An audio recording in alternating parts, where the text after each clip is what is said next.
Shalom, shalom, shalom. Selamat pagi masyarakat iman yang dikasihi oleh Tuhan. Kita bersyukur hari ini kita percaya bahwa jalan hidup kita akan dipimpin dan diiringi oleh Tuhan. Sehingga ketika kita berjalan harusnya kita tidak perlu takut, tidak perlu khawatir bahwa hari ini bisa nggak ya Tuhan, apakah saya mampu melewati ini, keluarga saya bagaimana, ekonomi saya bagaimana, pelayanan saya bagaimana, kesehatan saya gimana. Kita tidak perlu khawatir. Kenapa? Karena Tuhan memberi damai di hati asal iman kita teguh. Bersama-sama kita pujikan Kidung Jemaat 408, Kidung Jemaat 408, di jalanku ku diiring.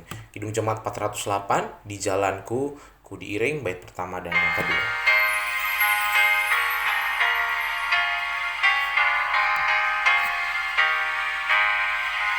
Di jalanku ku diiring oleh Yesus Tuhanku.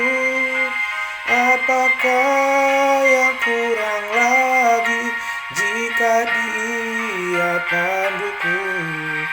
Diberi damai surgawi asal imanku teguh. Suka duka dipakainya untuk kebaikanku. Suka duka dipakainya untuk kebaikanku. Di jalanku yang berliku, dihiburnya hatiku. Bila tiba pencobaan, dikuatkan imanku. Jika aku kehausan dan langkahku tak tetap, dari cadas di depanku datang air yang sedang.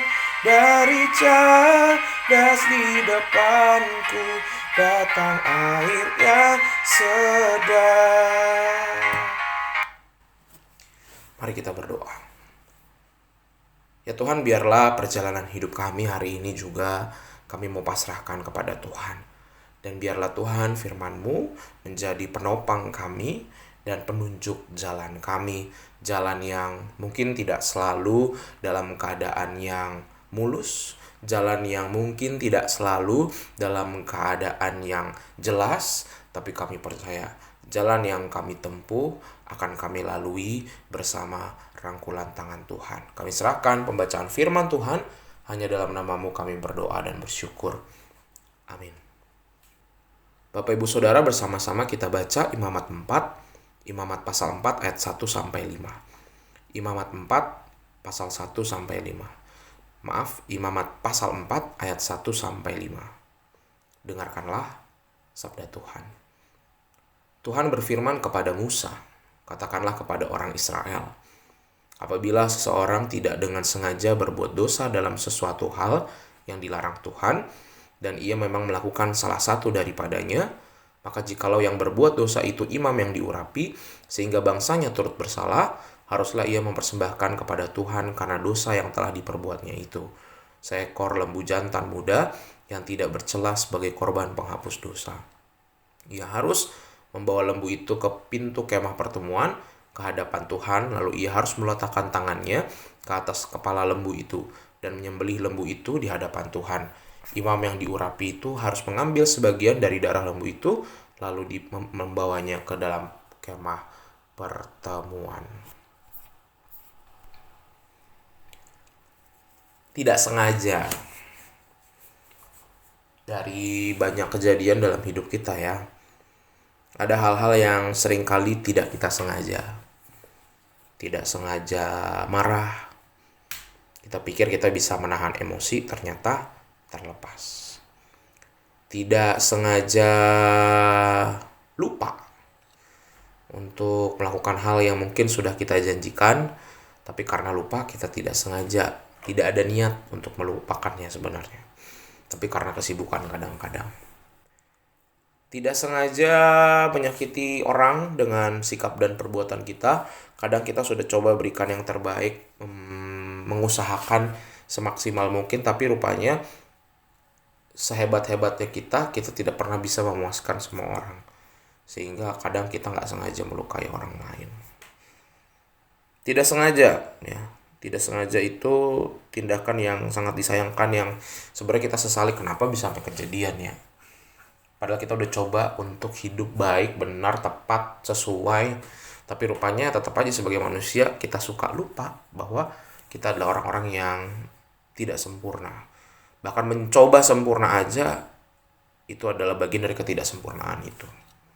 Karena kita suka lupa tempat kita sebenarnya di mana. Nah, dalam kehidupan umat juga ada dosa-dosa yang tidak disengaja.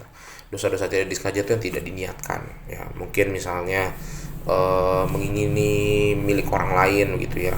Iri, kita sebenarnya nggak mau, tapi mungkin karena keadaan kita menurun sehingga kita melihat orang enak ya jadi orang lain. Atau misalnya dalam sebuah kejadian, saya membayangkan di Israel itu ada seorang anak yang tidak sengaja membentak orang tuanya, misalnya dalam sebuah rapat suku begitu ya, ketemuan, mereka harus memikirkan, memutuskan beberapa hal.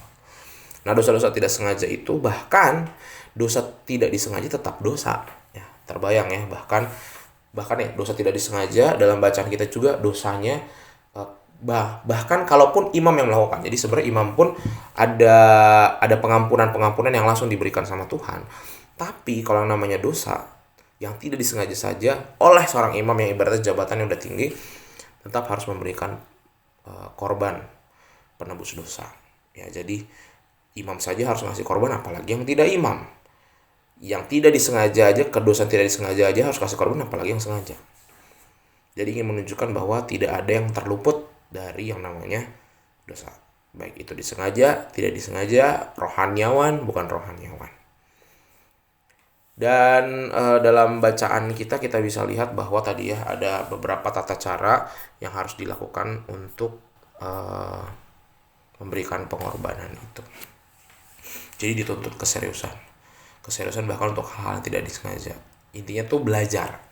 Jadi diajak untuk ketika mempersembahkan korban itu, si pembuat dosa itu diajak untuk belajar dari kejadian untuk sedapat mungkin tidak dilakukan. Karena udah tahu kan, kalau nggak sengaja aja ribet nih, banyak yang harus dilakukan. Jadi sedapat mungkin bukan hanya kita menghindari dosa karena kita tidak mau melukai hati Tuhan, tapi tahu bahwa konsekuensi yang sangat panjang, baik itu menghabiskan waktu, menghabiskan sumber daya, sehingga kita harus pikir panjang kalau melakukan dosa, dampaknya baik pribadi, keluarga, dan sesama. Jadi betul-betul hati-hati dalam langkah. Nah, Bapak Ibu Saudara, hari ini dari kisah korban penebus salah kita mau belajar. Sedapat mungkin kita menghindari. Kalau kita udah tahu nih melakukan suatu tindakan, oke, sama tindakan ini bakal melukai orang nih, ini bakal jatuh dalam dosa nih. Kalau kita udah tahu, langsung kita hindari. Walaupun sebenarnya mungkin, aduh nggak ada pilihan lain, waduh itu menguntungkan, waduh sayang banget kalau saya nggak lakukan, aduh kalau saya ini nanti saya nyesel. Jadi keraguan itu pasti itu kerjanya iblis juga ya, supaya kita berdosa. Udah jelas dia pengen kita jatuh dalam dosa, tapi kita jangan kalah.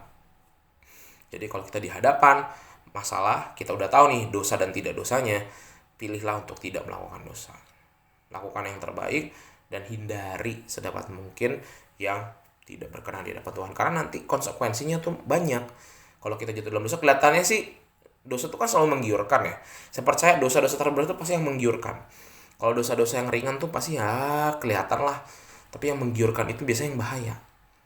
Jadi kita harus memilih pilihan yang tersulit untuk tidak jatuh dalam dosa. Semoga dalam berkeluarga, bekerja, melayani, bersekolah, apapun yang kita lakukan di rumah, bahkan kita sedapat mungkin menghindari. Udah tahu depan mata ada dosa nih, hindari dah. Udah tahu nih kalau ketemu orang bakal ngegosip, hindari. Udah tahu kalau kita menghadapi anak, kita paksa, misalnya lagi capek, terus kita paksa mau marahin, hindari. Karena kita tahu kita nggak bisa kendalikan emosi, jadi hindari. Jadi apa-apa yang bisa kita, kalau dosa bisa kita hindari ya. Nggak perlu kita sok-sokan hebat, sok-sokan kuat, sehebat-hebatnya kita tetap bisa jatuh. Jangan ngerasa juga karena, wah saya banyak pengalaman nggak bakal jatuh. Jangan. Orang kalau udah sombong udah pasti jatuh ya. Semoga hari ini berdasarkan firman Tuhan kita belajar bersama-sama. Amin. Mari kita berdoa. Tuhan, terima kasih melalui firman-Mu hari ini kami belajar tentang menghindari dosa. Korban penebus salah mengingatkan kami.